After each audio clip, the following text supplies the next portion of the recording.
Bienvenidos a Calamares a la Romana,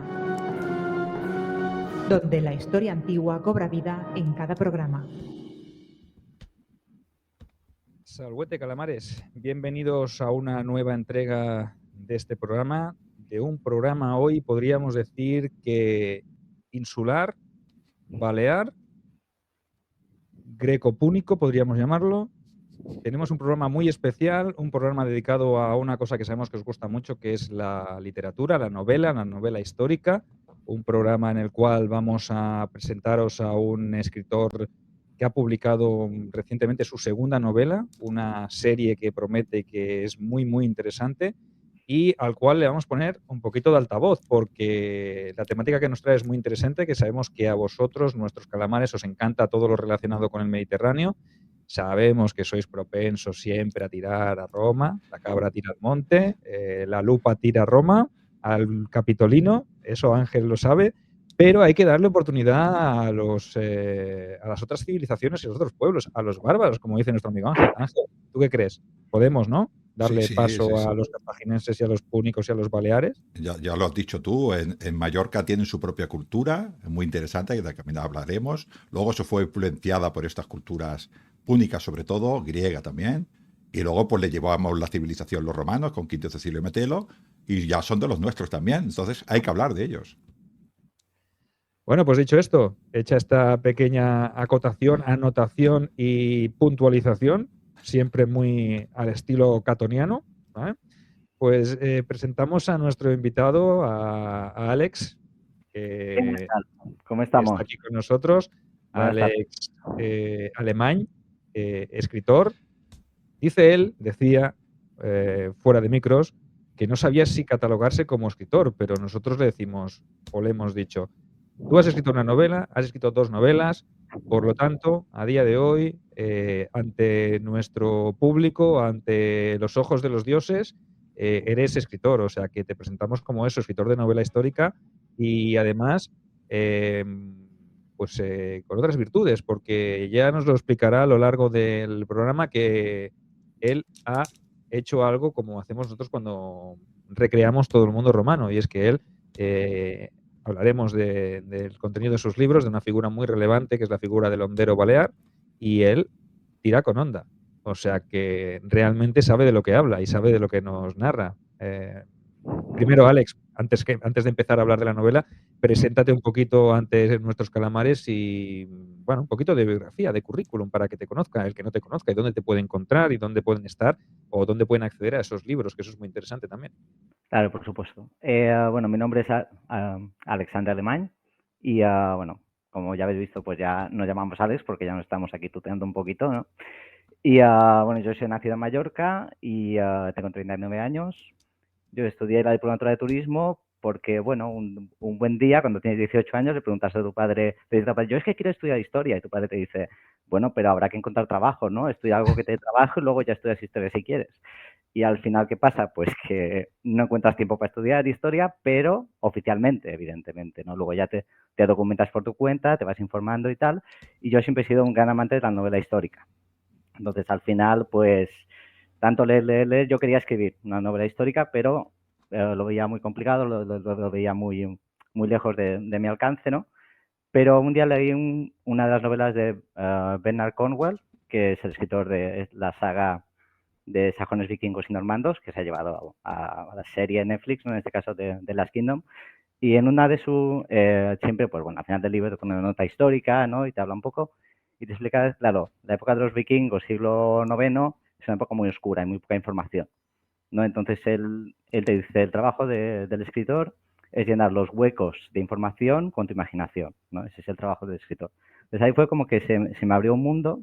Pero yo quería escribir sobre los honderos, pero hay tan poca información que decía, esto por dónde lo agarro, tendré que inventar demasiado y tal, pero al final lo que he hecho es, primero, documentarme bien, que eso es fundamental si quieres escribir una novela histórica, que tenga un mínimo de base, ¿no? Y después, a raíz de allí, como hay tantos huecos, pues ahí te da libertad dentro de lo lógico, ¿no? Usando el razonamiento, ¿no? Para poder llenar esos huecos que faltan, ¿no? Entonces, como he dicho, mucho trabajo bueno, yo es que como he dicho, no pude estudiar historia, pero soy un friki de la historia, entonces siempre he releído libros tanto de divulgación como ensayo y demás, y siempre es una figura que siempre me ha encantado. Entonces llegó un punto que dije, creo que es lo suficiente como para tener una base histórica mínima, aceptable, para poder abordar una historia de estas características. Y también lo que pasa con el Londres Balear es que hay poca literatura, se han escrito algunas novelas, pero muy pocas, muchas no están reeditadas, son difíciles de encontrar. Entonces, también no todas, a ver, a lo mejor, claro, algunas se han escrito hace mucho tiempo, también, como es una época antigua, muy antigua, ¿no? O sea, es prehistórica, porque no había, es decir, estamos hablando de, evidentemente, la edad del hierro, ¿no? Pero como ellos no tenían escritura, los registros que nos han llegado solamente nos han llegado fuentes romanas y griegas, que a veces están un poco tergiversadas, ¿no? Ángel lo sabe bien, ¿no? Porque los romanos ya se encargaron de hacer propaganda como les parecía bien, ¿no? De Cartago no lo pintaban muy bien, ¿no? Los púnicos le llamaban, sus motivos tenían, ¿no? Sí. Los romanos, bueno, tampoco es propaganda, sencillamente escribían el mundo como ellos los veían, y pues bueno, los honderos baleares eran una cosa pintoresca y la explicaban así, pero como dices tú, el hecho de no tener, supongo, gente que le sobrara tiempo para poder escribir en Baleares, que seguramente la vida era más complicada, claro. pues no nos permite pues conocer todo esto. Además, es una época muy arcaica, estás hablando edad de paso a la edad de hierro, y estás hablando de estas siglos 7, siglo 5, siglo 4. Es una época muy antigua para tener cosas muy precisas. Sí, exactamente. Tenemos que pensar que la cultura del hondero, es decir, el hondero balear sobre todo se enmarca en lo que es el periodo post-talayótico, que se llama hoy en día, que sería de 550 a 123 a.C., que sería la conquista romana. Pero ellos heredan esa cultura talayótica, que es del talayótico pleno, digamos, que iría del 850 a 550. Entonces, estamos hablando de una época arcaica, como tú has dicho, y que al final, pues ellos no es que solo no tuvieran tiempo para escribir, es que nunca aprendieron a escribir porque no iba con ellos. O sea, ellos tenían otras inquietudes, ¿no? O nunca se les ocurrió el hecho de escribir. Dicen que Roma eran unas cabañas en esa época. Imagínate de qué época estamos hablando. Lo que unos evolucionaron más rápido que otros a lo mejor, ¿no? O de distinta manera, digamos, ¿no? Sí, no... Bueno, Sergio te ha dicho, bueno, recuerda a los oyentes los títulos de los libros, y no los pueden encontrar, que es importantísimo. Sí, efectivamente, es decir, bueno, los libros son dos. El primero que escribí fue en 2020, que es Hijos de Crumba, como podéis ver aquí. Esta es la portada actual. Aún así, la portada ha ido cambiando, ¿vale? Esta es la portada actual porque al sacar el segundo libro, que es Honderos de Val Yaró, que podéis ver aquí, quería que hubiera una uniformidad, ¿no? Que se viera que es una serie, ¿no? Que uno va detrás de otro. De hecho, estos son los dos que están publicados, pero hay un tercero que ya está acabado, que sería la precuela, donde cuento la historia de los padres de los primeros protagonistas. Y es, digamos, bueno, luego entraremos en los periodos históricos, ¿no? Esos serían los dos libros, pero bueno, también los podéis encontrar esta versión de aquí, Hijos de Crumba, que es de la edición Stalayot, que es una editorial pequeñita de aquí, que bueno, leyó el primer libro, le gustó y quiso sacar una tirada con su sello, y este es el que sigue vendiéndolo por su cuenta en la editorial.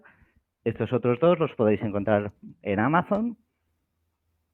Y también, bueno, si sois de Mallorca, hay dos librerías locales con las que he trabajado mejor y al final son con las que he decidido colaborar, que una es de Palma, que es Llibres Colom, y otra es del pueblo de Inca, que es donde yo resido actualmente, porque el tema de precios no sé cómo está en Cataluña, pero aquí es horripilante y creo que en Barcelona es igual de complicado. Entonces no vivo en Palma porque es carísimo, aunque yo, bueno, sí que nací en Palma y he pasado toda mi infancia allí. Vivo en Inca, unos 30 kilómetros más o menos. Y allí la de Tot Llibres es la librería local de Inca que ha venido con la que, bueno, con la mejor me he llevado, y al final los he dejado simplemente en estos dos sitios. Porque llevar los libros cada vez al principio intenté en toda Mallorca. Dije, voy a llevarla a todas las librerías. Me fui 60 kilómetros, 100 kilómetros y tal. Pero claro, luego había que volver otra vez para la factura. Había que volver por cuántos se han vendido, cuántos necesitas, y al final kilómetros y kilómetros de gasolina y de tiempo que al final pues no era viable para mí en este caso. Está hablando de Mallorca, pero parece, Sergio, que hable de Roma o de Barcelona. O sea, el Mediterráneo también nos transporta estos problemas. Correcto. Y al final, cuando hablamos del tema de la novela, de la distribución, pues facilita mucho las cosas. Lo hemos dicho siempre, nosotros somos fervientes defensores de la autopublicación. Somos fervientes defensores de esta plataforma en la cual publicamos, que es Amazon, en la misma que está Alex y con la que distribuye, porque realmente para el autor facilita mucho el trabajo y no deja de perder o no deja de tener esa esencia que decía Alex, ¿no? Que nació Amazon como una plataforma, una gran librería, un gran escaparate donde conseguir libros para que estén al alcance de todo el mundo. Y al final es lo que buscamos, ¿no? Los autores, que poder llegar al máximo de gente y sobre todo no tener todas esas dificultades que él ha planteado, ¿no? Que si tienes que ir arriba o para abajo, que si tienes que irte a una pequeña editorial y a pequeña editorial tú pierdes de vista muchas veces el control de los ejemplares, de las ventas, tienes que tener confianza ciega en un editor y bueno, en este caso pues Amazon le facilita mucho, nos facilita mucho la vida y permite que lleguemos a todas partes. Entonces, ¿lo pueden encontrar también en formato digital, Alex, los dos libros? Sí, ambos libros están en formato digital también en Amazon. Genial. Entonces, claro, es que Amazon te da todas esas herramientas para que tú puedas editar tu libro y publicarlo, entonces, tanto en tapa blanda como en formato digital. Que al final, cada cosa, a ver, hay gente que es muy ferviente defensora del libro en papel, hay gente que es más defensora del libro electrónico, hay gente como yo que yo, pues según el día leo electrónico, según el día leo en papel. También depende un poco de... También a veces incluso me he llegado a comprar el mismo libro en ambos formatos, porque a veces estás leyendo con el móvil en el tren, porque no llevas el libro, o te has llevado el ebook o no, y a veces pues puedes seguir leyendo el mismo libro en un formato, luego pasas al otro, lo vuelves a cambiar y así es una manera de poder estar siempre, que aunque no tengas el libro a mano, lo puedes seguir leyendo. Sí, es una evolución lógica de... A mí me gusta mucho el libro físico, pero estamos en el siglo XXI y queramos o no queramos, pues hay que aplicar todas estas nuevas tecnologías, ¿no? Y el libro electrónico, yo siempre me lo cojo del tamaño, yo siempre llevo una riñonera y cuando compro el libro electrónico lo primero que hago es meter el libro en la riñonera para poder llevarlo conmigo. Eso con un libro no se puede hacer. No se puede hacer. Y sencillamente por la comodidad. A veces pues estoy en un sitio esperando 20 minutos, 30 minutos y estoy leyendo un libro o leyendo algún artículo, preparando los míos propios, ¿no? Como dices tú, que siempre nos estamos, Sergio, Alejo y yo, siempre nos estamos documentando, mucha documentación, para luego igual en el libro esa documentación pues sale poco porque como has dicho tú, hay que rellenar huecos, pero no solo hay que rellenar huecos, sino también hay que hacer una historia atrayente al lector, no solamente porque si el lector busca historia exacta, probablemente leerá ensayos, ¿no? Nosotros queremos además entretener y en mi caso, y creo que en el de Sergio también, que generar vocaciones e interés, ¿no? Entonces ahí ya buscan más información en otros lugares. 100%. Sí, a ver, de hecho, claro, a mí siempre me gusta la novela histórica por el hecho de que te estás entreteniendo, pero a la vez estás aprendiendo. Sí que es verdad que evidentemente siempre hay que... Esto es una vía de entrada. Luego tú tendrás que profundizar y ya para eso ya están los ensayos, ¿no? Es decir, una cosa no quita la otra. Pero sí que es verdad que es la manera en la que mucha gente se introduce en el tema de la historia y demás. Y al final, pues, te entretienes, pero a la vez aprendes cosas, ¿no? Igual hay otros géneros que a mí no me atraen tanto, porque es como que me entretengo mucho, pero no aprendo, ¿no? Me falta esa pata, la de aprender, que sí que me da la novela histórica y por eso soy tan fan de este género y por eso es el género que al final he acabado escribiendo yo también. Y de hecho la idea con esto es dar un poco de visibilidad a ese hondero balear, del cual se habla mucho, pero se dice poco. Al final siempre se dicen las tres cosas que todo el mundo sabe, pero hay mucha más tela que cortar y mi idea es que con estas novelas pues la gente pues pueda coger el gustillo y pueda querer saber más sobre la figura de ese hondero balear, ¿no?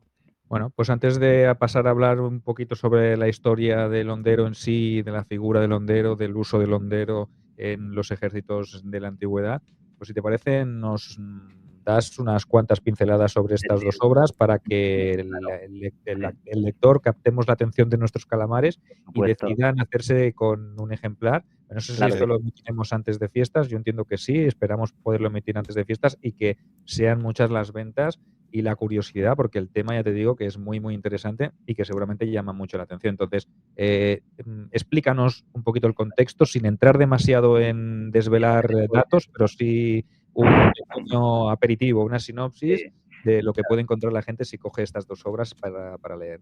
Dinos. Mira, ambos libros son historias de acción y aventuras, ¿vale? Pero ambientadas en un periodo histórico concreto, en este caso en el siglo IV antes de Cristo.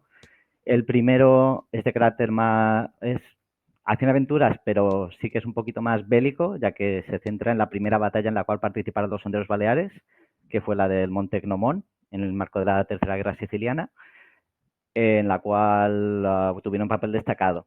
No voy a dar más información para no hacer spoilers, aunque bueno, es historia, no sé hasta qué punto son spoilers o no, pero bueno, aunque los honderos sean los protagonistas, es una novela que tiene hasta 5 protagonistas, de los cuales no todos son honderos. Hay 2 hermanos que sí que son honderos, que por circunstancias deciden enrolarse como mercenarios y ir a la guerra bajo el mando de Amílcar Giscón, que era el general cartaginés que se encargó de esa Tercera Guerra Siciliana. Pero también hay un personaje femenino que es una compañera, bueno, una amiga de ellos, de la aldea, de que han crecido juntos en el poblado postalayótico. Y también hay un pirata. ¿Por qué hay un pirata? Porque, bueno, el casus belli que los romanos usaron para decidir conquistar las Islas Baleares fue nada más y nada menos que la piratería, ¿no? Que los habitantes de Mallorca y Menorca bueno, hacían estragos en los barcos mercantes romanos que iban desde Italia, bueno, desde la península ibérica, península itálica hasta la península ibérica, no eran atacados por nuestros piratas. También Estrabón especifica de que a lo mejor no eran los piratas baleares, sino que eran los piratas ligures que habían recalado allí, los baleares les daban apoyo y tal.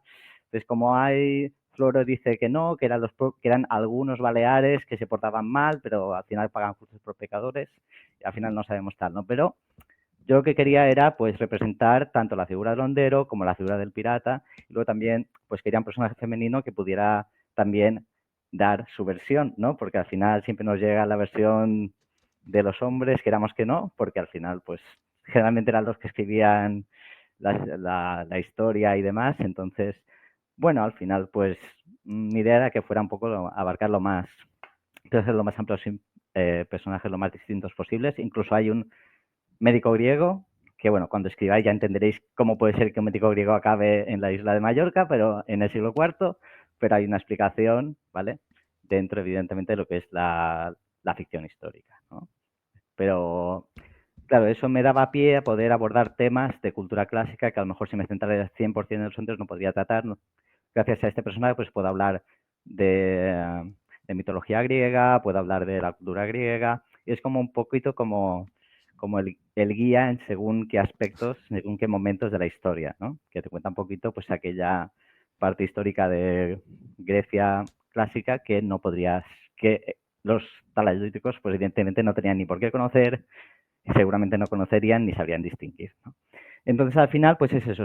Aunque son 5 personajes, solo hay dos líneas argumentales que se van entrecruzando y, bueno, y al final, pues tienes que pensar que este libro te va a llevar a un barco pirata en medio del Mediterráneo asaltando barcos, te va a llevar a estar dentro de un cuadro de honderos en batalla, ¿vale? Tienes que pensar que al final la idea es eso, que te aporte el máximo posible de aquel momento en concreto. Esta sería la primera novela, Hijos de Clumba, hemos comentado.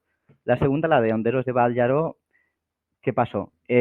Yo acabé la primera novela, estuve muy contento con ella, pero me di cuenta de que me había centrado mucho en los honderos mallorquines, ¿no? Sí que aparecen 2 personajes menorquines en la película, en el libro. La película. Un día harán la película. Cuando lo hagan, pues oye, mira. Siempre hay que pensar lo grande, Alex. Al final lo escribes y lo ves como una película, ¿no? Pero no. Es un lenguaje muy diferente. Pero bueno, la cuestión. Entonces, claro, yo dije, tenemos que hablar de los menorquines y los ibicencos también, porque hay que tener en cuenta que los ibicencos no eran honderos, pero ellos tienen una cultura mucho más avanzada. Claro, Ibiza fue Ibiza fue colonizada por los fenicios siglo VII, año 654, crearon la ciudad de Ibosim o Aiboshim. He encontrado muchas versiones de los nombres, de eso ya hablaremos un poquito luego, ¿no? Pero al final, claro, la idea me surgió porque justamente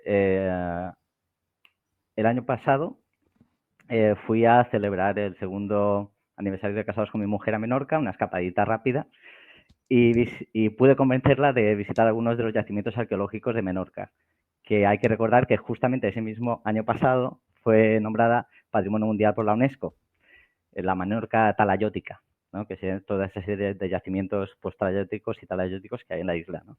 Entonces, cuando estuve allí fue en plan, ostras, ¿no? Esto tengo que escribir de esto, tengo que escribir porque no, la cultura talayótica no es solamente Mallorca, también es Menorca, ¿no? Y al pensar en eso dije, ostras, ¿y los ibicencos qué? Como os he comentado, pues también era una cultura incluso más importante o más ¿no? Evolucionada, ¿no? Pero Compleja. más rica, más compleja, a lo mejor que la de Mallorca y la de Menorca, ¿no? Y mientras visitaba allí me compré también una guía de la Menorca talayótica, que es un libro que yo realmente lo recomiendo un montón. De hecho, lo tengo justo aquí, es este de aquí. Esta guía es excepcional, además se cuenta todo con un lenguaje bastante sencillo para que sea para todo el mundo, ¿no? Es divulgativo, pero a la vez tienes de cada yacimiento, te da todos los detalles y está escrito por historiadores, evidentemente, ¿no? Y te da mucha información. Entonces aquí te explicaba que los templos que hay en Menorca, esos que eran los recintos de taula, decimos en catalán, ¿no? Serían recintos de mesa, ¿por qué? Porque tienen tienen en el centro de ese recinto en forma de herradura, pues tienen lo que llamamos la tabla o la mesa, que son dos rocas enormes de más de 5 toneladas que están puestas una encima de la otra en forma de T, ¿no? Entonces tienen esa forma de mesa. Y se encontraron multitud de fragmentos cerámicos de ánforas de vino. Y los investigadores se percataron de que esas ánforas de vino eran de origen ibicenco, eran ibusitanas, ¿no? O sea, pues ahí fue pues, cuando pude conectar la Menorca talayótica con la Ibiza púnica, ¿no?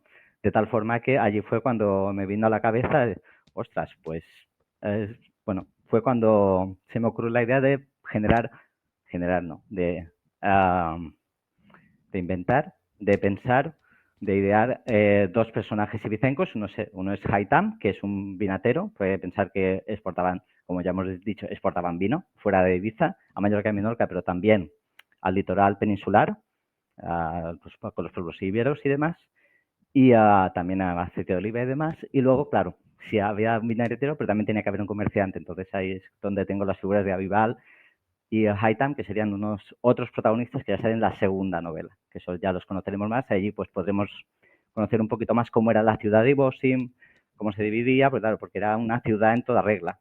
Estamos hablando de 5.000 personas.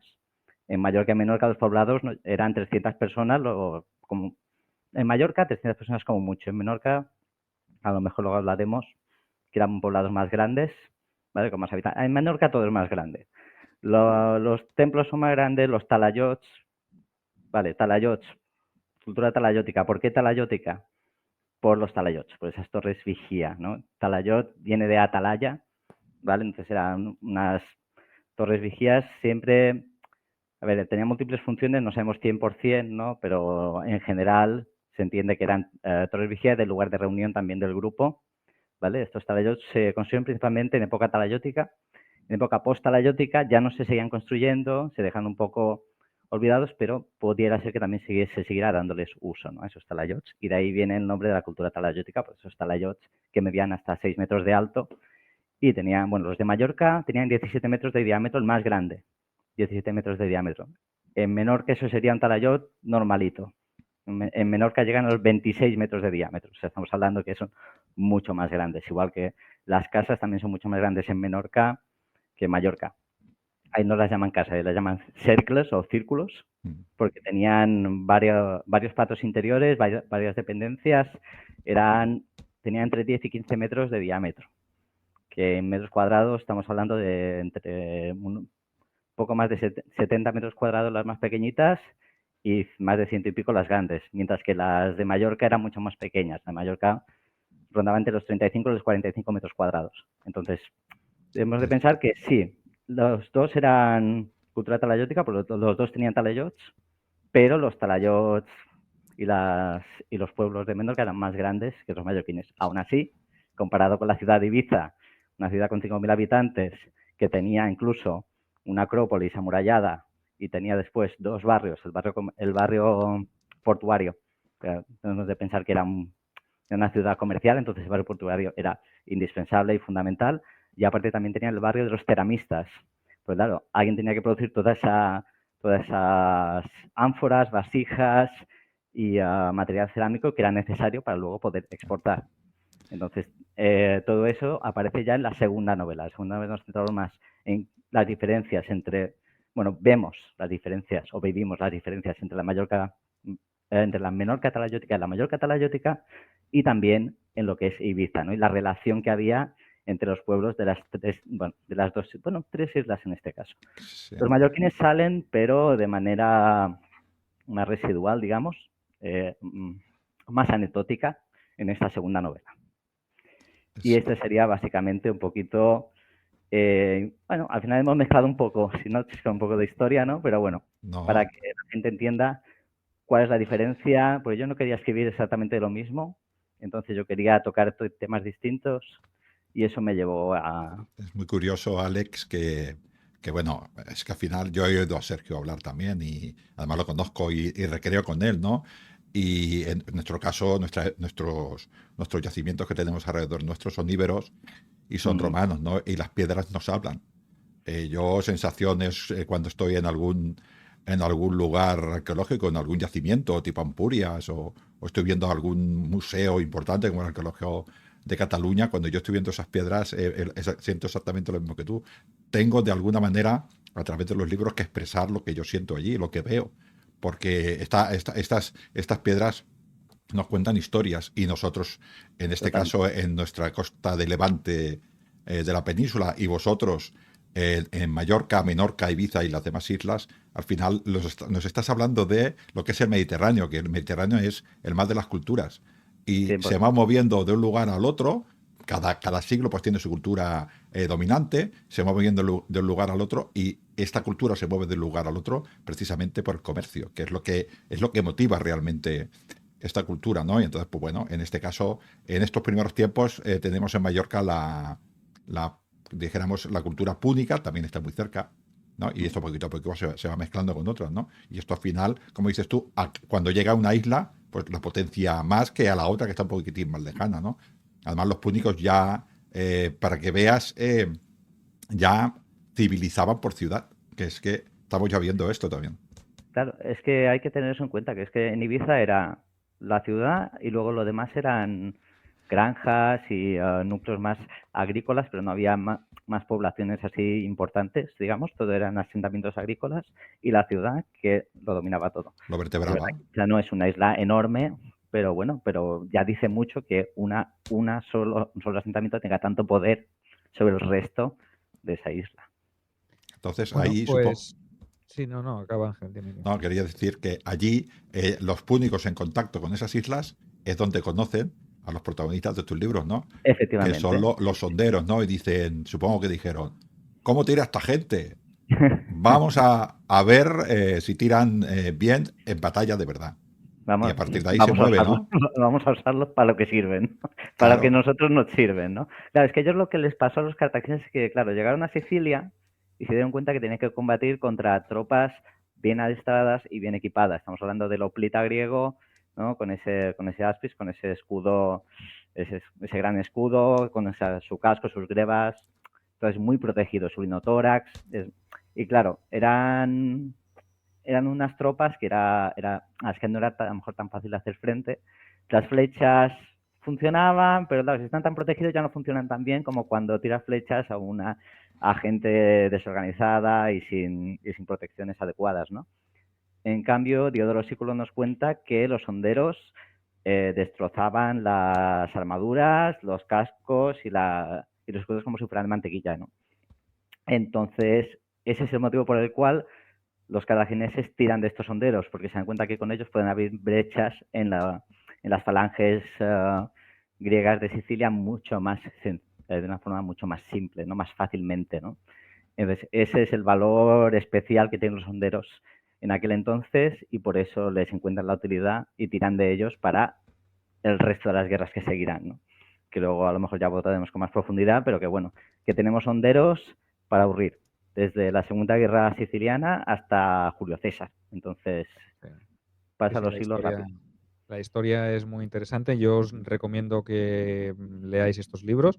Yo, de hecho, me los voy a pedir para Navidades. O sea que Qué maravilla. los voy a pedir porque me interesan bastante. Eso sí, no puedo garantizarte cuándo me los podré leer porque tengo aquí un cúmulo impresionante. O sea que, pero sí que me interesa porque es un tema muy, muy entretenido. Y aprovechando de que hablamos de los griegos, no todo va a ser Cartago y Baleares en este programa, vamos a informar a nuestros calamares, que ya a estas alturas ya lo sabrán, pero que siguen vigentes todavía la oportunidad o sigue en marcha la oportunidad de venirse a ver esos campos de batalla de las guerras médicas. Os podéis venir con nosotros, con Calamares a Romana, con Ángel y conmigo, del 27 al 31 de marzo a Atenas. Atenas y en los grandes campos de batalla de las guerras médicas. Estaremos en las Termópilas, estaremos en Salamina, estaremos en Platea, estaremos en Cabo Artemisio, estaremos en la llanura de Maratón.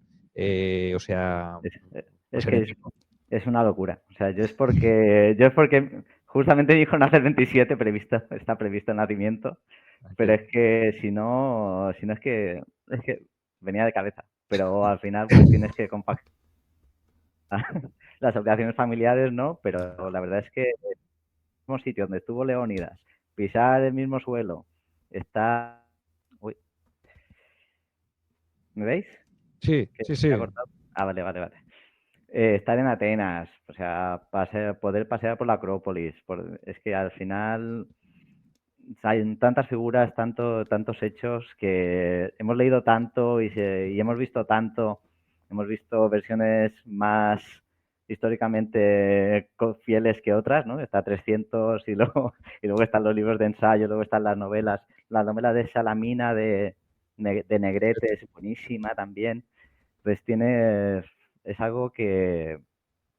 Además, yo también he sido guía, he trabajado guía turístico 2 años, guía turístico local, oficial de Baleares. Entonces, es que te das cuenta de que no es lo mismo visitar un sitio que tú te paseas y dices, oh, qué templo tan bonito, oh, qué tal, porque los clientes me lo decían cuando acababan la ruta, yo solía hacer free tours, y cuando acababan la ruta me decían, es que lo cuentas con tantas ganas, con tanta pasión, y dice, es que yo hubiera venido aquí, hubiera paseado las 2 horas por los mismos sitios y no me hubiera enterado ni de un cuarto de lo que tú me has contado. Y al final, con vosotros, al final es eso. O sea, la gente que vaya allí no tendrá solamente la vivencia de, oh, he pisado el mismo suelo que Temístocles. No. Es que te estoy contando contexto, te estoy dando contexto, te estoy dando información. Incluso al igual contáis alguna anécdota. O sea, histórica, evidentemente, ¿no? Entonces, son cosas que enriquecen mucho el viaje. Entonces, es un tipo de viaje que gana mucho. Sobre todo a ver si es amante de la historia, ¿no? Si no, a lo mejor no tanto, pero yo creo que el que le guste la historia es que este tipo de viajes lo va a disfrutar como un niño. Bueno, vosotros ya tenéis experiencia, ya habéis hecho viajes a Roma. Si no voy mal, entonces ya habréis tenido... Sí, que lo hemos perdido, ¿no, Alex? Se nos ha ido. Vale. Ahora. Bueno, ya lo editaremos, no te preocupes. Vale. No te preocupes. Okay. Continuamos desde aquí. Pues sí. Muchas gracias, Alex. Todos aquellos que queráis apuntaros a esta experiencia, info@grupeandotour.com, y tanto ofrecemos este Atenas, como bien ha dicho Alex, que habíamos estado en Roma, pues la primera semana de julio, del 3 al 6 creo, nos vamos a Roma, esa Roma secreta con Antena Historia, con el podcast de Antena Historia, vamos a hacer un viaje juntos y vamos a hacer una experiencia magnífica que ya estuvimos en agosto del 2024 y nos lo pasamos pipa. O sea que eso, y luego Nápoles. Tenemos Pompeya, tenemos Paestum, tenemos Herculano, tenemos una visita submarina al yacimiento de Bayas. O sea que espectacular. Del 24 al 28 de julio también. Tenéis estas 3 opciones que son increíbles. Viajando con Calamares a la Romana, con Grupeando Tour y con Antena Historia, que se apunta también a esta experiencia mágica. Ángel, ¿tú vas a ir? Yo ya lo he dicho varias veces. Si no fuera Ángel Portillo, yo iría también. Con lo cual tengo que ir porque estaré allí, ¿no? Y bueno, yo resumiría todo lo que ha dicho Alex, como lo decimos nosotros en nuestro grupo, ¿no? Nosotros lo que pretendemos cuando divulgamos historias es que la gente vea, siente y toque. Y estando allí, pues probablemente lo podemos hacer muchísimo mejor. Bueno, pues hecha esta cuña, os esperamos, o apuntaos a estos viajes. Volvemos al contexto en el que estábamos de esas guerras tan interesantes como son esas guerras sicilianas, esas guerras entre Siracusa y Cartago que se alargaron mucho en el tiempo. Antes de pasar a hablar sobre los honderos, ¿qué te parece, Alex? Si dejamos o ponemos un poco la miel en los labios a nuestros calamares y les explicamos un poquito estos conflictos que fueron largos, costosos y que al final nos damos cuenta de que territorio que un día era cartaginés, al día siguiente era de Siracusa. O sea, estaban Totalmente. peleando por un territorio muy pequeño y es que dos grandes potencias en una isla tan pequeña como Sicilia no había espacio para tanto ego, ¿verdad? No, por eso duraron todos los años que duraron estas guerras, de 480 al 307, que se dice pronto. Son, son siglos. Sí, no, la verdad es que, claro, cada guerra es distinta, ¿no? La más larga es la segunda, que es una locura, del 410 hasta 340. Es algo que dices, pero ¿cómo puede ser? O sea, la guerra de los 100 años, que siempre se habla, ¿no? De los ingleses y franceses y tal. Dices, bueno, pues aquí no llegan a 100, pero casi, tampoco está muy lejos, ¿no? De hecho, claro, te pones a investigar y dices, jolín, es que aquí primero murió el abuelo, después viene el nieto a vengar la muerte del padre, del abuelo, perdón. Entonces, o sea, es que da para mucho, ¿no? Y al final lo que decimos. Cuesta un Pasa poco, que perdóname un inciso, cuesta un poco entender que esos siglos y un poquitín antes también, el Mediterráneo occidental se discutía entre los etruscos, los de Siracusa, los griegos y Cartago. Nos olvidamos de lo que dice este tipo de guerra, y estas guerras también duraron muchos años. Sí, claro, es que el problema es que hay que pensar que Sicilia tenía importancia capital, porque Está medio. es estrategia pura, ¿no? Mallorca también tiene su situación estratégica, pero es que, claro, Sicilia es todavía más en el centro, más cerca de Cartago también, entonces era un área de influencia que Cartago necesitaba desesperadamente. Claro, Cartago no se podía expandir para el sur, porque tenía el desierto del Sáhara, al este tenía... al oeste tenía el Atlántico, entonces solamente podía expandirse para el norte. Así que se encontró con los griegos de Sicilia, y eso era una piedra difícil. Era luego te puedo complicado. decir que los siracusanos también tenían sus ínfulas de expansión, porque realmente no es que solo quisieran la isla para ellos, sino que una vez echaran a los cartagineses de la isla de Sicilia, Cartago estaba a un paso también, o sea que el Exacto. objetivo era un juego de fuerzas. El que perdiera la isla de Sicilia quedaba totalmente expuesto. Y quien dice para los cartagineses Sicilia, dice el sur de Italia con esas ciudades también, la Magna Grecia, todas esas ciudades italiotas, ¿no? Que vamos, que estamos diciendo, Roma en esos momentos estaba por otras cosas, que estaba ya al acecho, que estaba ahí en el horizonte, sí, pero todo se dirimía entre cartagineses y griegos en Sicilia, y en la zona de la Grecia continental pues teníamos conflictos entre griegos y persas, entre los propios griegos con esas guerras del Peloponeso, o sea que estamos en un periodo de ebullición en el cual las potencias dominantes son en Grecia, Cartago, Etruria, como ha dicho Ángel, y Roma está como... Está en pañales. Está en pañales, está saliendo entonces de su zona de confort, se está empezando a expandir, pero aún le queda mucho para llegar a ser esa gran potencia. Entonces, ¿quién era el que movía el bacalao y el que cortaba el bacalao en aquel momento? Pues púnicos y griegos, ¿no? Entonces nos encontramos con todo eso, ¿no? Que es un contexto que la gente piensa, claro, es que antes las batallas, no, señores y señoras, había mucha tela que cortar, y Sicilia se convirtió, yo pienso que en uno de los grandes campos de batalla de ese momento, ¿no? Porque tanto los intereses de unos como los otros, incluso los intereses de los griegos continentales, pasaban por Sicilia. O sea que eran rutas comerciales de oriente a occidente, ¿no? Y estaba, como bien dices, en una ubicación muy, muy interesante. Y ¿para qué nos vamos a engañar? Las rutas comerciales lo eran todo, las rutas marítimas para estos pueblos y estas culturas basadas sobre todo en el mar y en el comercio, Su vamos, economía dependía de ello. Entonces había que luchar por ello sí o sí. Y como decimos, Cartago estaba tan cerca de Sicilia que la mejor defensa es un buen ataque. Entonces, si yo te echo, no vendrás a por mí, pero si te dejo que me comas el terreno, enseguida te tengo encima. Y lo que dices, estuvieron 200 años en guerra para un trocito de terreno, para uno y para el otro. Pero es que les iba la supervivencia, porque si Siracusa, por ejemplo, hubiera logrado echarlo del todo, es que estaba ya en Cartago y al revés. O sea que se lo tomaban muy en serio. Sí, no eran bromas, no eran bromas. Siempre nos acordamos de Roma, ¿no? Pero antes de Bueno, Roma también había movimiento, ¿no? en esta De época, hecho, Roma intentaba conquistar o tener influencia sobre el Lacio, sobre las ciudades latinas y crecer un poquitito. Cuando llegaba a Río Annio ya estaban contentos. ¡Uy, qué territorio que tenemos! ¿Sabes? Y hemos llegado también a Ostia, que son un día andando lento. Y entonces Roma, pero bueno, la dejaron tranquila y y el al rol suyo fue. final se creció. Sí, 100%, 100%. Claro, es que además, justamente, además es un periodo que, claro, yo he tratado la Tercera Guerra Siciliana, que es ya, estamos hablando ya de finales del siglo IV, ¿no? Pero la primera, ¿no? Es la primera guerra siciliana la que está históricamente, que está cerca de la guerra de las Termópilas. No voy mal. Ahora me estoy... Ah. No sé, es que está todo junto. Yo no lo controlo tanto, pero está todo junto. Es que pasa todo a la vez. Sí, a ver, es que de hecho se rumorea que los persas hablaron con Cartago para que atacara Sicilia y Ah, así la ciudad de Siracusa no podía ir en ayuda de los griegos continentales, de tal forma que... no me extraña idea. pero esto es un rumor, no se sabe a ciencia No, cierta, no se sabe no, si fue casualidad que las dos guerras coincidieron en el tiempo o si es que realmente hubo algún sí, no enviado sé. persa que llegó a Cartago y le dijo, mira, tú me ayudas por aquí, yo te ayudo por allí.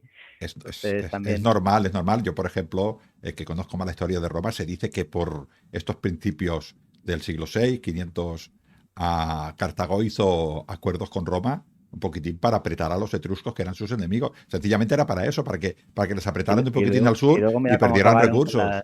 con las guerras púnicas al final luego. Bueno, pero esto ya pasó 200 años después, pero me refiero Claro, que estos tratados internacionales ya sucedían. Filipo V, creo que es de Macedonia, cuando estuvo Aníbal también molestó un poco a los romanos. O sea, quiero decir que estos pactos entre estados son razonables porque han sucedido más de una vez y no sería nada extraño entretenerlos para que se acusa no pueda ayudar, que era una potencia muy importante, no puede ayudar pues, a sus aliados, bueno, de lo que llamamos la Grecia continental, ¿no? Allí nos pone, dijéramos, a estos sonderos que evidentemente sabemos que estuvieron en muchísimas más batallas, ¿no? Se sabe algo de cómo, yo sé que tú eres aficionado, ¿no? Pero se sabe algo real de cómo se producían estos contratos a mercenarios, o solamente se sabe que había contratos y au. es decir, sí que se sabe que, bueno, a ver, básicamente, claro, es que he encontrado varias versiones, porque eso es un tema que no queda muy claro, porque de Cartago desgraciadamente se ha perdido mucho, ¿no? Pero, a ver, sí que se sabe que llegaban a las playas, ¿no? Con sus trirremes y demás, y en la misma playa, pues había un funcionario público cartaginés que se encargaba de registrar a esos soldados que se contrataba para después efectuar los pagos necesarios, ¿no? Es posible que es algo que es un tema que no toco en el libro porque no tenía ciencia cierta, ¿no? Pero sí que es muy probable que la ciudad de Ibosim se encargara de reclutar a esos mercenarios de las ciudades de Mallorca y Menorca, ¿vale? Que después se hiciera llegar hasta Cartago para que se unieran al resto del ejército, ¿no? Al final, ¿qué pasa? Claro, porque Teodoro de Sicilia lo que nos cuenta es que los baleares no aborrecían el dinero, el oro y la plata, no querían saber nada, ¿no? Claro, ahí está la versión más romantizada, la versión más real, no sabemos cuál es cuál, pero bueno, él específicamente lo que dice es que aborrecen el dinero porque solo trae la avaricia. No sabemos si se refiere a la avaricia de los extranjeros, porque si hay dinero en Mallorca, los extranjeros querrán venir a robarlo, o si simplemente para no fomentar la avaricia entre su población, porque asociaban el dinero a algo malo, ¿no? Pero claro, si eran mercenarios y les tenían que pagar en dinero y no querían dinero, ¿cómo lo hacemos? Entonces, Teodoro de Sicilia lo que nos cuenta es que estos mercenarios sí recibían su paga en dinero, pero lo intercambiaban por bienes que no tenían en sus casas antes de volver. ¿no? Entonces, claro, en Mallorca por aquel entonces no había ni olivos ni viñas. Entonces, eran bienes que eran muy preciados por ellos. Además de, también nos dicen las mujeres también, que no es un bien, ya lo sabemos, pero en aquel entonces pues se decía que no tenía mucha población en Mallorca y Menorca. Entonces, por eso, bueno, que querían mucho a las mujeres y al vino y que siempre malgastaban su dinero en vino y en mujeres, ¿no? Eso es lo que nos cuentan las fuentes de Diodoro de Sicilia principalmente, ¿no? Pero, claro, lo que hemos dicho. Al final, por ejemplo, la Segunda Guerra Siciliana nos cuenta también Diodoro Sículo en este caso, que salieron los nobles de Cartago con los barcos cargados de dinero para contratar a los mercenarios de Iberia y de Baleares. Sabemos que estuvieron en la Segunda Guerra Siciliana, pero no tenemos más datos. Sabemos que estuvieron allí, pero no sabemos en qué batallas participaron, ni en qué medida, ni cuánto. Así como en otras guerras que tenemos muchísima más información, la segunda no hay. Por eso decidí empezar la novela por la Tercera Guerra Siciliana, que ahí sí que sabemos que fueron trascendentales en la batalla de Montenomón, que salvaron al ejército cartaginés, entonces tuvieron un papel fundamental. Ya he hecho spoiler, pero... Bien, bien. Un pequeño spoiler para que la gente se anime a leerlo. O sea que... Sí, exacto. Es que al final es una figura que es como, parece muy local, pero en esa época no era local, en esa época era internacional. O sea, los honderos salían, se los llevaban por todos lados. Entonces, claro, y eso es lo que me llevó, ¿no?, a escribir sobre ellos.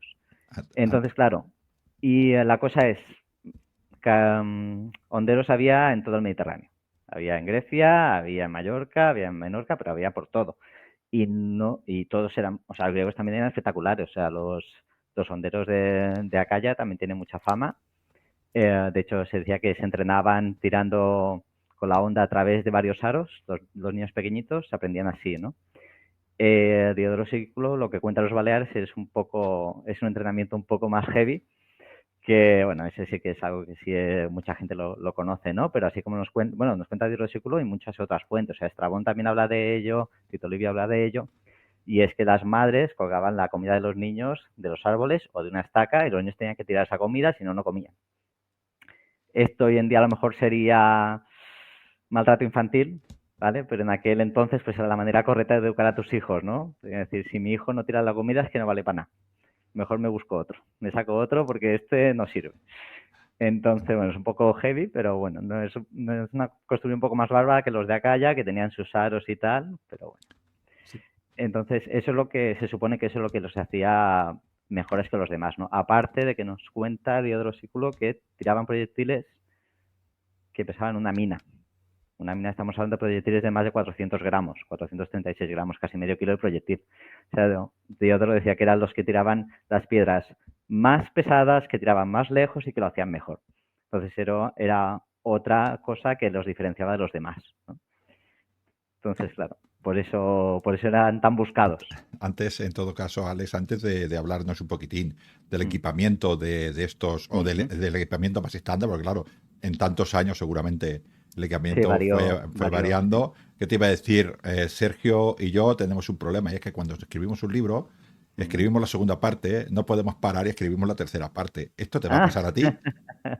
Bueno, yo ya tengo la tercera parte escrita, aunque en este caso es una precuela, que esta ya está escrita y terminada, pero bueno, por tema de tiempos, pues no iba a sacar las dos novelas a la vez. Entonces, primero he sacado esta de Honderos de Ballaro y posteriormente ya sacaré la precuela, que hablará sobre los padres de ellos y hablaremos de la Segunda Guerra Siciliana. La Segunda Guerra, de la cual sabemos que estuvieron los honderos. No te has podido resistir, ¿verdad?, de hablar de la segunda. No he podido. La primera tienes que hacer tiene que haber alguna manera de encajarla, y seguramente lo harás mejor porque, por ejemplo, Ridley Scott con Gladiator 2, que no se iba a hacer ni precuela. Estás dolido, Sergio, estás dolido. Estoy muy dolido todavía. Estoy muy dolida. Entonces, nosotros que somos también narradores de ficción, al final yo te entiendo perfectamente cuando hablabas eso de los huecos, porque en mi última novela, que trato el periodo del Bronce final, imagínate la de huecos históricos que hay ahí y lo bien que va para darle a la imaginación. Pero al final buscamos todo eso, buscamos el rigor, ¿no? Investigar, rellenar los huecos con lógica y con criterio, como has dicho, ¿no? Entonces, admiro que tú hayas hecho este trabajo enorme de enfocar estas dos primeras partes en lo que es la Tercera Guerra Siciliana, y el hecho de haber tenido la iniciativa y la idea de volver atrás a hablar de los antepasados y hablar de esa guerra anterior, que también tiene su lógica. O sea, que tenéis en honderos para rato y guerras para rato y aventuras para rato. O sea, que esta novela, esta que va a ser trilogía, me parece muy, muy interesante. Yo creo que me pica mucho la curiosidad hasta el punto de que prometo, ante aquí los calamares, que lo pasaré por delante de otros libros que tengo pendientes. Qué bueno, qué feliz me haces. Pues yo la verdad es que la idea es esa, ¿no? Que la gente pues vea que hay mucho que contar, ¿no? Y que realmente vale la pena aprender más sobre este periodo histórico en particular y sobre esta figura, que al final, pues lo que decimos, está un poco olvidada, desgraciadamente. No creas, parece olvidada, pero a la gente le interesa mucho la figura del hondero porque es como tiene una áurea legendaria, hay muchas anécdotas seguramente que se podrán conocer, incluso tropas que se utilizan y que son muy preciadas por los propios romanos y que se utilizan en las guerras civiles, con esos proyectiles de plomo, que ahora hablaremos también del tipo de proyectil, del tipo de onda, de cómo, porque tú has dicho que se usaban, que podían llegar a tirar piedras de casi medio kilo, ¿no? O sea que Sí. parece una barbaridad, pero también utilizaban proyectiles de plomo, etcétera, etcétera. Pero bueno, pero que no desfallezcas, que no pienses que es un tema residual, que la gente le encanta, y yo creo que ahí has tocado un nicho importante que dentro de la historia antigua, dentro de los conflictos púnico-griegos, tocar este momento es muy interesante y sobre todo hablemos, si te parece, ahora un poco sobre el hondero en sí, ¿no? No cómo se entrenaba, sino una vez ya tenemos un hondero, cómo se presenta este hondero, cómo se va a la guerra, qué equipación lleva y cómo evoluciona, porque también eso es muy, muy interesante. Mulas de Mario no serían, ¿no? No, para nada. Eran tropas ligeras. De hecho, claro, los griegos llamaban a Baleares gimnesias, de gimnos, de desnudo, ¿no? Pero bueno, tiene doble significado. El gimnos puede ser ir desnudo o puede ser, las tropas ligeras también las llamaban gimnos, porque iban sin armadura.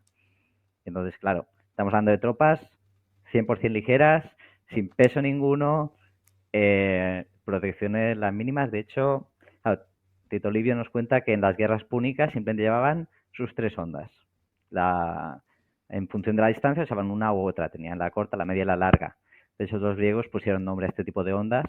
A las largas las llamaban macrocolos, de brazos largos. A las cortas las llamaban brachicolos, de brazos cortos. Y a la media la llamaban mesi.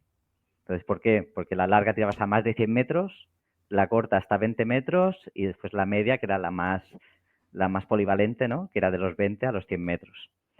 Se dice que la larga la llevaban atada a la cintura, la corta la llevaban atada a la cabeza y la media la llevaban o colgada del cuello o sin prender la mano, ¿no?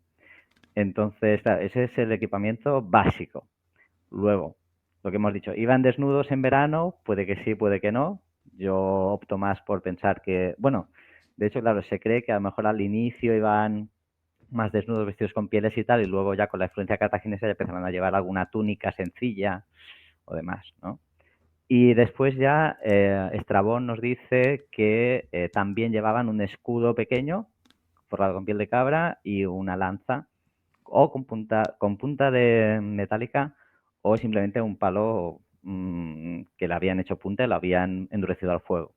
Pero claro, este pequeño cambio de equipación, pues claro, Estrabón es un poquito más moderno, ya estamos hablando de Roma republicana, entonces tal vez sería la figura del hondero con Julio César, a lo mejor ya iría con esas armas auxiliares, y en las guerras púnicas es posible que solamente llevase las 3 ondas.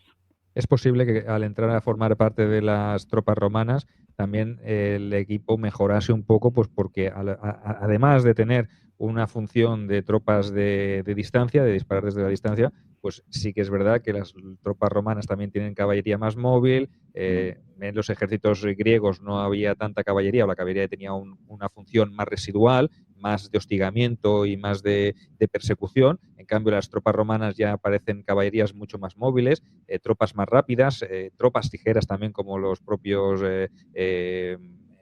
y decir huélites, pero en tiempos de Julio César los huélites ya están exiguos, ya no existen, ¿no? Pero sí que es verdad que hay tropas aliadas y de Soki y de socios que están mucho más móviles, entonces sí que interesa que esos honderos tengan una posibilidad de defenderse en caso de que se les arremeta o que la distancia sea más corta, pues si están disparando, como has dicho tú, con onda corta a menos de 20 metros, los 20 metros se recorren muy rápido, o sea que sobre por lo todo a menos caballo. claro, que tengan algún escudo o algún arma corta o algo que les permita defenderse en un casual cuerpo a cuerpo, en una maniobra envolvente o en un ataque lateral, lo que fuera, ¿no? Entonces, sí que es verdad que en este momento el hoplita del siglo IV es un hoplita pesado en el cual desplazarse y moverse con agilidad les cuesta mucho más, pero las tropas romanas sí que disponen de infantería ligera muy rápida. Entonces, hay que adaptarse al momento. Como tú bien dices, Estrabón escribe en el momento que escribe, ve lo que ve y narra pues que esas tropas de honderos quizá ya tienen algún pertrecho más o algún otro tipo de arma que les sirva, ¿no? Pero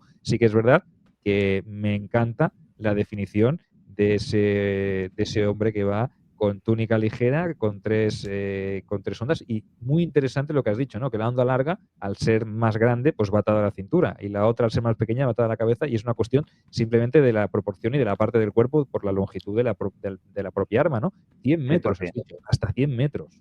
O sea, bueno, para más de imagínate, 100 metros la más de larga. 100 metros. Tú has hecho pruebas, ¿no? Porque tú has practicado el tiro con onda.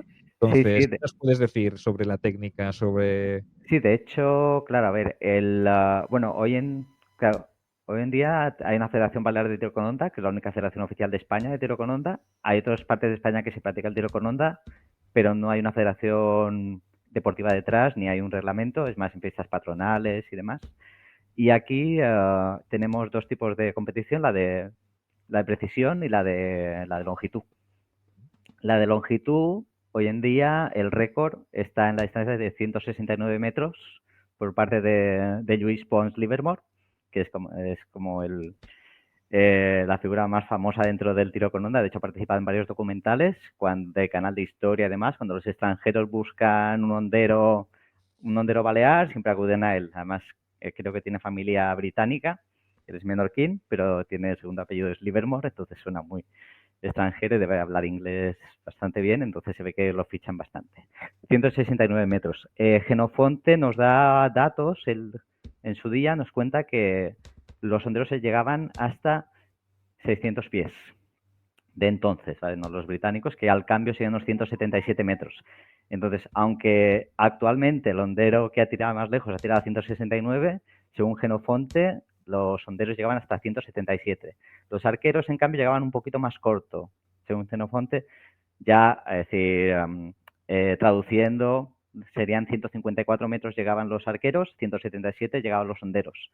Claro, 20 metros no parece mucho, pero es un montón.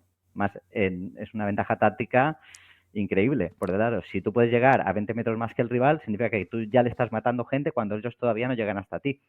Entonces, es otra ventaja más de tener esos honderos en tu ejército. Y yo no sé si Genofonte había jugado al Rome Total War, pero en el Rome Total War las tropas de honderos son más letales que las tropas de arqueros y tienen más alcance. Jolín, pues sí que está bien hecho el Total War. Yo me acuerdo cuando jugaba, que no jugaba mucho, pero Ángel sí, seguro. Entonces, cuando hacía esas batallas, los honderos eran de mejor calidad y efectuaban y causaban más bajas que los arqueros en los ejércitos romanos o cartagineses o íberos o de las civilizaciones y de las culturas que hubiera. O sea, que imagínate qué buena consideración tenían los honderos, que en todos los ejércitos, en todas las batallas que la gente jugaba, siempre se metía a los honderos porque eran garantía de éxito en las tropas, en los ataques a distancia. O sea, que algo habrá de Genofonte, ¿eh? En el Rome Total War alguien se leyó a Genofonte. Pues eso dice mucho del juego, en sí, porque significa que se tomaron la molestia de, no sé si ir a las fuentes, pero de averiguarlo al menos lo tenían presente, ¿no? Entonces, claro, y también otra cosa importante es el tema de la munición.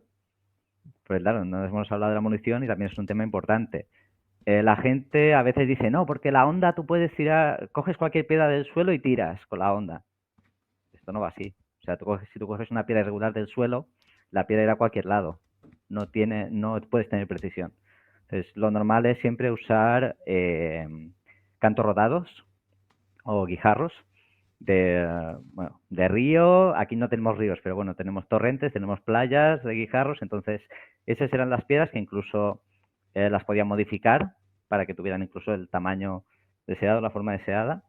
Y inicialmente los honderos baleares sí que tiraban más con piedras, de ahí esas piedras de una mina, ¿no?, que nos contaba Diodoro de Sicilia.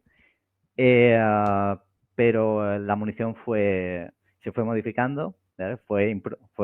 Hicieron I+D, ¿no? Y sacaron lo que era la munición de plomo, ¿no?, que ya es más famosa, que incluso vemos en las Gradas Galeas, ¿no?, que estaba César Imperator escrito en el proyectil, o se han encontrado proyectiles griegos, ¿no? Toma esa o chúpate esta y cosas así, mensajes así subliminales para bajar la moral del rival. Estos proyectiles eran mucho más ligeros, pesaban entre 35 y 45 gramos, pero claro, tenían un poder de penetración mucho más fuerte que los cantos rodados, ¿no? Cantos rodados sí que podían hacer a lo mejor más daño al golpear, pero no tenían tanto poder de penetración. Entonces, al final, y también la producción. Claro, tú cantos rodados puedes coger cuando estás en una zona apta, ¿no? Pero el proyectil de plomo tú lo puedes fabricar en cualquier momento y a la escala que quieras. De hecho, se han encontrado moldes que le metían por arriba, le metían el plomo fundido y se iban formando esos glandes de plomo que le llamaban. Y claro, pues es una ventaja más, ¿no? De hecho, también se dice que tenían más alcance también. En el deporte de la Federación Balear no podemos usar proyectiles de plomo, hay que tirar cantos rodados o pelota de tenis. Entonces, de hecho, hay dos categorías, luego hablaremos de ello. Es muy curioso, porque yo me lo imagino, como escritor lo tengo en la cabeza, ¿no? Esta segunda o tercera guerra siciliana, tenemos esas tropas magníficas de ciudadanos libres de Siracusa, todos con su buen escudo, con su buen áspid, bien formados, y enfrente, a 40, 50, 60 metros, vemos a hombres que van con túnica, prácticamente desnudos, y les están enfrentando, y son los que probablemente abren primero la brecha, para que luego las otras falanges puedan, púnicas, que también tienen buenas falanges los púnicos, no se quedan cortos tampoco, ¿no? Pero estos son los que abren camino. Si nadie ataca a estos honderos baleares o de cualquiera otra, van calando. O sea que algo tienen que hacer para que esas tropas no vayan eliminando poco a poco a los hombres, ¿no? Una cosa muy sencillita, además, económicamente es muy rentable, no hay que armarlo con un escudo. Es un hombre con unas piedras y unas cuerdas. Sí, claro, porque al final las ondas... Sí. No, iba a decir, imaginaos la sensación, ¿no?, de recibir un impacto de proyectil, ya sea de un canto rodado o de un proyectil de plomo, lo que fuera, y ver cómo al compañero de al lado le revienta la cabeza o le entra y le perfora el cráneo, aunque lleve un Kranos, un casco y un yelmo de bronce que en teoría debería cubrirlo, o que atraviese un escudo o un aspis, ¿no? Entonces, para los que están recibiendo esa lluvia de proyectiles, no es solo uno, sino que es una morterada, una tormenta de proyectiles o de piedras o de todo, y no poder hacer nada porque te separa de ellos una distancia tremenda y no te puedes mover porque, claro, tampoco tienes la posibilidad de ocultarte, ¿no? O sea que tiene que ser terrible la sensación. Por eso las tropas de honderos, las unidades de honderos fueron tan preciadas y tan valoradas en el mundo antiguo, y uno puede pensar, con la tecnología y con el avance que había en tiempos de Roma, ¿cómo es que todavía se seguían usando los honderos? Pues precisamente por esa letalidad y por esa precisión y por ese coste, porque eran de bajo coste, porque imagino que no es lo mismo contratar una unidad de mercenarios bien pertrechados con un equipamiento de cuerpo a cuerpo que un hombre que va pertrechado con 3 ondas y que al final, pues, o con el tiempo se revaloriza eso también, Alex. ¿Qué ocurre? A ver, al final lo que puse es... Sí que es verdad que duraron mucho tiempo, pero sí que es cierto que después de Julio César, las Gradas Galias, no sabemos nada más. De los Baleares, sí que se siguen usando honderos, evidentemente, pero bueno, y también en época romana ya no eran mercenarios, luego llegaremos a eso. Y lo que decías, lo que me ha gustado mucho es lo que dices, que ponte la situación de ese griego, ¿no?, que se ha gastado una pasta enorme en toda su equipación y dice, este pobre que no tiene dónde caerse muerto y me está matando, ¿no? Pero además, claro, una lluvia de piedras, porque cuando los cartagineses venían a buscar honderos no se llevaban uno ni dos, se llevaban de 1000 en 1000. O sea, todas las fuentes dicen, Amílcar Giscón se llevó 1000 honderos baleares. Aníbal, 2000. Magón Barca se llevó 2000 de Menorca. Solo de Menorca, 2000. Y claro, de hecho, cuando empieza la Segunda Guerra Púnica, Aníbal deja 500 honderos en Iberia con su hermano, con Magón. Y 870 los manda a Cartago para que protejan la ciudad. Y él se lleva 1000 hacia Italia. Estamos hablando de un total de más de 2000 honderos. Entonces, claro, la cosa es, ¿cuánta población debía haber en estas islas para que se llevaran tantos honderos? Si se llevaban tantos honderos, ¿cuánta gente quedaba, no? Afortunadamente, tenemos... Diodoro de Sicilia nos dice cuánta gente había en cada isla, según sus estimaciones. Evidentemente estamos hablando de estimaciones, no es ciencia cierta, ¿no? Pero claro, nos hablan de 30.000 personas en cada isla, 30.000 en Mallorca y 30.000 en Menorca. Eso hacen 60.000. Pero claro, de esos 60.000 no son todos hombres ni de todos en edad de combatir. Entonces, leí un estudio que decía que eran de estos 60.000 hay que quitar la mitad. O sea, son números a bulto, ¿no? Pero bueno, quitas la mitad de mujeres. De la mitad de hombres te quedan los niños, los ancianos y los hombres en edad de combatir. Te queda un tercio. Son 10.000. De estos 10.000 te llevas 1.000. Es un 10%. Es un 10% de gente que no puede ni arar los campos, ni cuidar el ganado. Entonces son manos que se están yendo que no sabe si volverán. Pues se van a la guerra, no se van a un paseo por el campo. Entonces, claro, también algo les debía aportar a esa sociedad prescindir de ese 10% o incluso 20%, si recordamos a Magón Barca, que se llevó 2.000 honderos. Claro, y esto estamos hablando de las dos islas. De los 60.000 personas, si coges 30.000, de 30.000, haces la mitad, 15.000. De esa mitad coges un tercio y te llevas 2.000, estamos hablando de más de un 20%. Es una locura. También son los números que nos dan, y son números muy redondos. Tal vez no fueran 1.000, pero bueno, por ahí andaban los números. Más o menos, o sea que ya estamos hablando de unas cifras bastante importantes, ¿no? Y al final es lo que tú dices, ¿no? ¿Cuántos de estos volverían o cuántos de estos se reengancharían? ¿Cuántos de estos ya no son hombres que se quieren dedicar a la tierra, sino que ven en la guerra una profesión que les reporta mucho más que estar trabajando de sol a sol, deslomándose, ¿no? Arando campos, recogiendo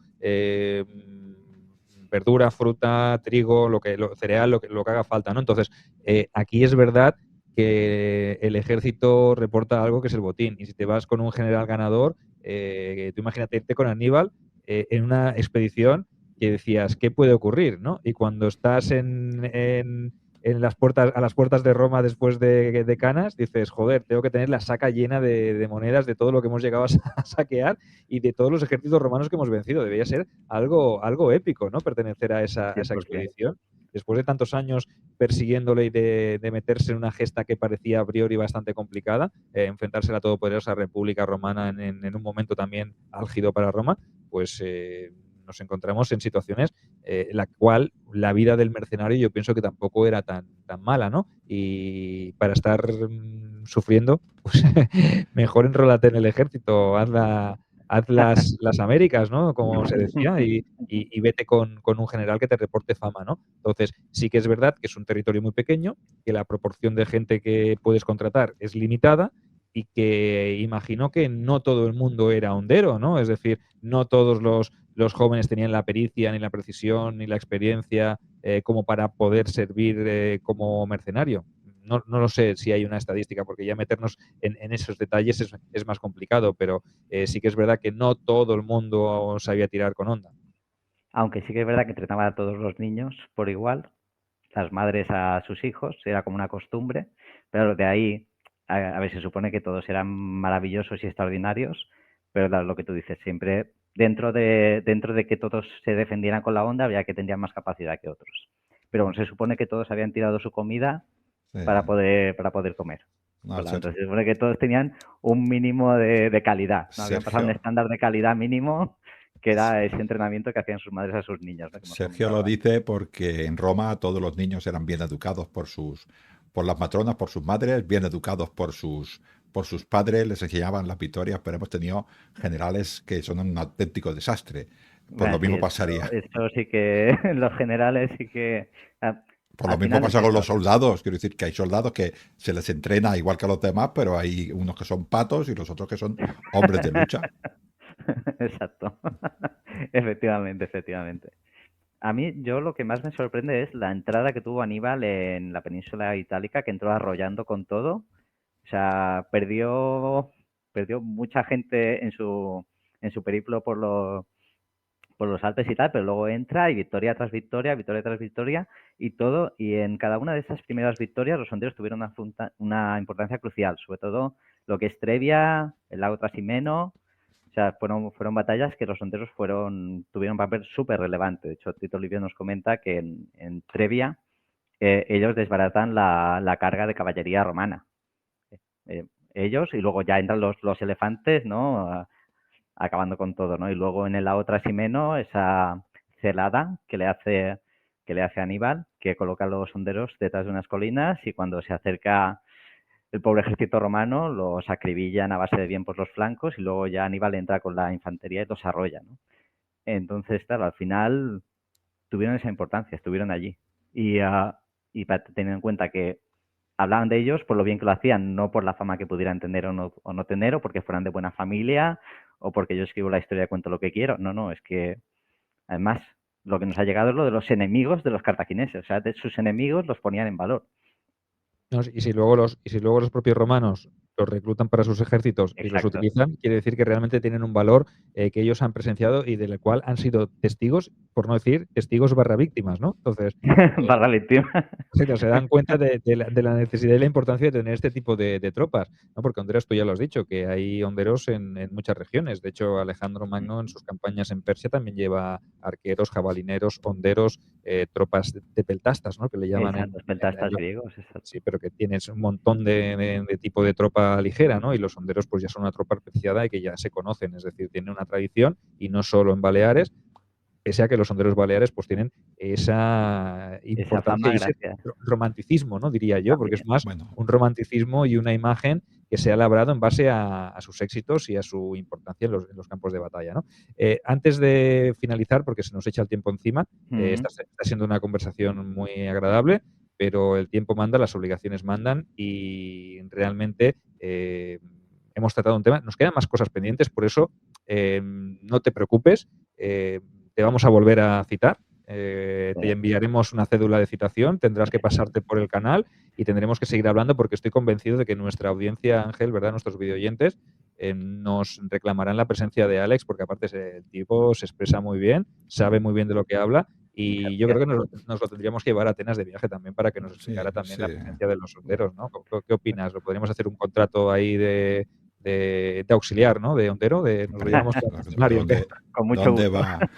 ¿Dónde va una legión romana y los auxiliares? En los auxiliares hay de dos tipos, los que vienen voluntariamente y los que vienen involuntariamente, pero vienen también. Podemos aplicarle el criterio que quiera, Sergio. Él se vendría voluntariamente si no tuviera esas obligaciones paternales, porque está ahí, claro, si no se Me ha llamado antes romano catoniano. Catón es de los que piensa que la familia es siempre lo más importante para un romano. Así que, aunque sea por ahora balear, que todavía no se lo crea que va a ser romano pronto, pero la familia es lo más importante. 100%. A ver, al final uno hace lo que puede con la situación y para mí será un placer venir siempre que sea posible, ir a los viajes que sea posible. Bueno, pues sobre todo recordad a nuestros videoyentes la importancia de estas dos novelas de Hijos de Clumba, importante, primera obra, y Los honderos de Val Yarot, perdón. Sí, que no hemos hablado de la etimología de los nombres. Pues Estos venga, dos nombres. vamos allí. ¿Sí? ¿Tenemos tiempo? Sí, ¿Rápido? sí, claro que sí. Claro, la cosa es por qué estos nombres, porque son nombres muy extraños, ¿no? Son nombres que no se oyen habitualmente. Alex, perdona Estos que son te los interrumpa. nombres. Son nombres bárbaros. A partir de ahí. Efectivamente. No son en latín, ¿no? Suenan a cartaginés, suenan a púnico por ahí. Sí. Efectivamente. Y ya Ángel ya se pone ahí con el vello erizado. Claro, la primera era Hijos de Clumba, porque Clumba es el nombre que los fenicios pusieron a Mallorca, ¿no? Mientras que Baal Yaró o Balé Yaró, porque se han encontrado varias versiones, viene del fenicio también. Y sí que de esta sí que sabemos el significado, porque este era un nombre con significado. ¿Y el significado cuál era? Que Baale en fenicio significaba maestros de, y Yaro significa lanzamiento. Entonces, son la isla de los maestros de lanzamiento. Muy importante tener en cuenta que esto nos referimos, igual que con las islas gimnesias de los griegos, que hemos dicho antes, así como las llamaban, eran Mallorca y Menorca, no Ibiza, porque Mallorca y Menorca eran las islas de los maestros de lanzamiento. En Ibiza tenían otras virtudes, pero una de ellas no era tirar con onda, ¿no? Entonces, por eso decidí elegir estos dos nombres de origen fenicio, porque creía que eran muy representativos tanto de la época, desde el siglo IV. Tenemos que entender que aún tenían esa influencia cartaginesa, ¿no? A través de Ibosim, de esa Ibiza púnica, ¿no? Entonces, por eso decidí elegir estos nombres. Ya, claro, estos nombres de Mallorca y de las Baleares, pero el nombre de Menorca también lo sabemos. A Menorca la llamaban Nura, a Ibiza la llamaban Pitiusa, Ibosim. Pues, Pitiusa es en griego. Ahora, Ahí está, te iba a decir, las porque, pitiusas, que claro, aún se utiliza hoy en día, el nombre de las pitiusas, pues efectivamente, viene de griego. los griegos. Pues claro, aquí cada comerciante que venía le ponía nombre a las cosas. Primero pasaron los fenicios y le pusieron nombres, luego los griegos también pasaron y a Ibiza la llamaron Pitiusa, que es la isla de los pinos. A Formentera la llamaron Ibosim. Perdón, ya es tarde. La Tanto llamaron nombre aquí. Ofiusa. A Formentera, que era la isla de las serpientes. A Mallorca la llamaban Cromiusa, porque decían que comían cebollas los mallorquines por aquel entonces. sí, Yo hoy en día no lo asociaría a las cebollas. Perdona, pero si no tenían trigo, no tenían olivo, si no tenían Bueno. falta vino, pues no tenían nada más que cebollas. ¿Trigo? Yo diría que sí, porque sí que sabemos que también eran agricultores. Menos Eran mal. agricultores y ganaderos. Entonces, trigo probablemente sí tuvieran.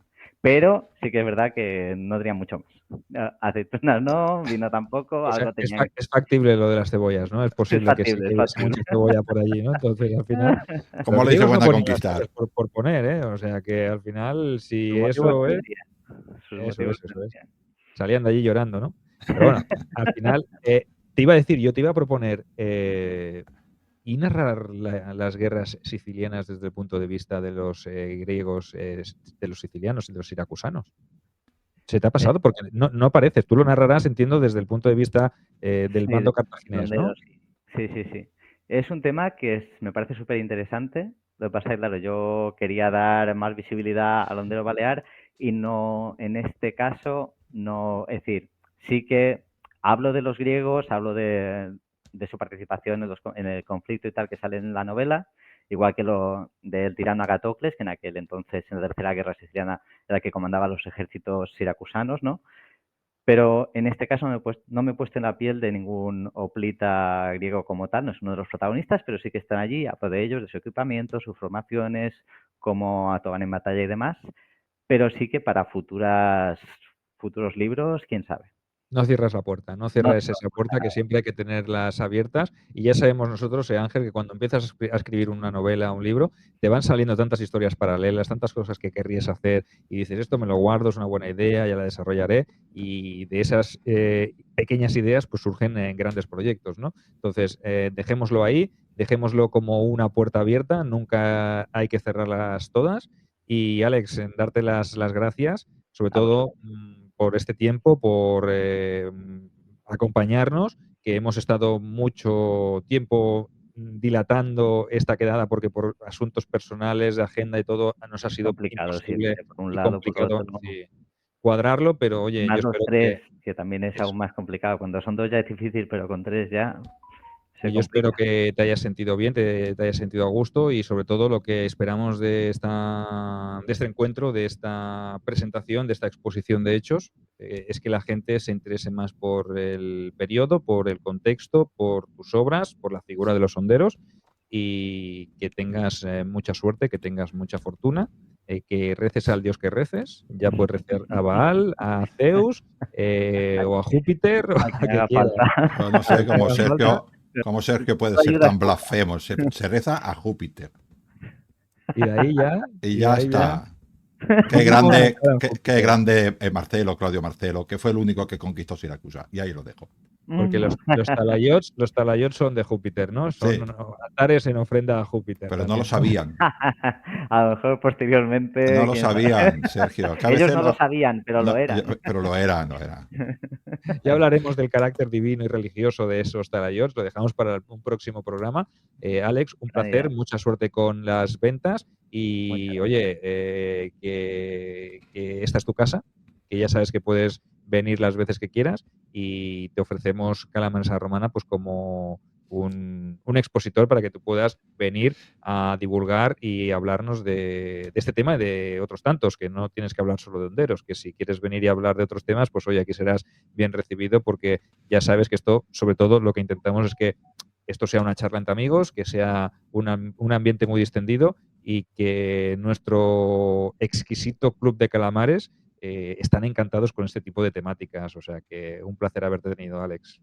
Y un placer venir. Muchas gracias por invitarme. Ha sido un placer conoceros. La verdad es que había estado siguiéndoos hacía un tiempo y la verdad es que después interactuar con vosotros pues siempre es como un plus, ¿no? Es como pasar al otro lado. Al lado, no sé, lado oscuro, lado luminoso. Sí. Quiero pensar que luminoso. La verdad Déjalo, es que déjalo porque la verdad vamos es a que acabar no me he mal al podido final. sentir mejor. Bueno, pues a todos vosotros, calamares, recordaros sobre todo que siguen abiertas las inscripciones para veniros de viaje con nosotros, info@grupeandotour.com, Atenas, Roma y Pompeya, o sea que 3 excelentes destinos. Suscribíos a nuestros canales, Sergio Alejo Gómez en YouTube, Calamares a la Romana en iVoox y Lignum en Roma en iVoox también, que tenéis aquí el podcast de Ángel, en el cual se comparte mucho del contenido que tratamos aquí en Calamares y contenido exclusivo que él toca de Roma, porque Ángel no la única manera de sacarlo de su zona de confort es traerlo a Calamares a la Romana y que hablamos de griegos, de cartagineses y de baleares. O sea, imaginaos, para él, esta noche no duerme, le va a costar, porque Mucho. Me va a costar mucho. Las cosas como son. Pero bueno, yo siempre Si vuelvo hablaremos abrazaré. más de los romanos, no te preocupes. No, a ver, La que conquista tiene que haber romana nos queda bárbaros pendiente porque de tienen que quedar Baleares. tierras por conquistar. Y ya está, para hacer campañas, ¿no? Pero no, al final sí que es verdad que yo me especializo en Roma. Sergio intenta siempre sacarme de mi zona de confort, pero entiendo Eso es que para que mejores como Roma persona y crezcas. es lo que que no es. se le da mal, que no se le da mal, que No, él no, tiene, no. tiene poca confianza y piensa, es que no voy a saber, pero Ángel es un tipo culto, erudito y adaptable, o sea que lo lleves donde lo lleves, siempre se adapta y sabe más de lo que luego dice Totalmente. que sabe. Voy a decir mi última frase hoy. Todos somos Roma. Sigue. Somos Roma. Ah, O sea, perdona, todo- perdona, que me ha apuntado una frase que me ha gustado mucho, que creo que es la frase que define el programa. La ha dicho Alex. Dice que de los honderos baleares se habla mucho, pero se dice poco. Esta es la frase. Bueno, pues calamares, un octabrazo, sed felices y luchad por vuestros sueños. Luchad por vuestros sueños. Adiós. Adiós. Eterna, vicis, eterna,